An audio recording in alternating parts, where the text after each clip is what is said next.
لوگوں سے دوستی رکھتے ہو حالانکہ یہ تم سے دوستی نہیں رکھتے، اور تم سب کتابوں پر ایمان رکھتے ہو اور یہ تمہاری کتاب کو نہیں مانتے،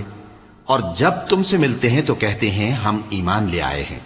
اور جب تنہا ہوتے ہیں تو تم پر غصے کے سبب انگلیاں کاٹ کاٹ کھاتی ہیں۔ ان سے کہہ دو کہ اپنے غصے میں مر جاؤ،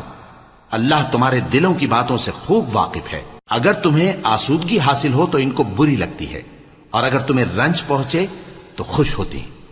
اور اگر تم تکلیفوں کی برداشت اور نافرمانی سے کنارہ کشی کرتے رہو گے تو ان کا فریب تمہیں کچھ بھی نقصان نہ پہنچا سکے گا۔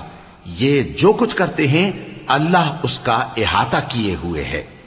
اور اس وقت کو یاد کرو جب تم صبح کو اپنے گھر سے روانہ ہو کر ایمان والوں کو لڑائی کے لیے مورچوں پر موقع بموقع متعین کرنے لگے، اور اللہ سب کچھ سنتا ہے، جانتا ہے۔ اس وقت تم میں سے دو جماعتوں نے جی چھوڑ دینا چاہا، مگر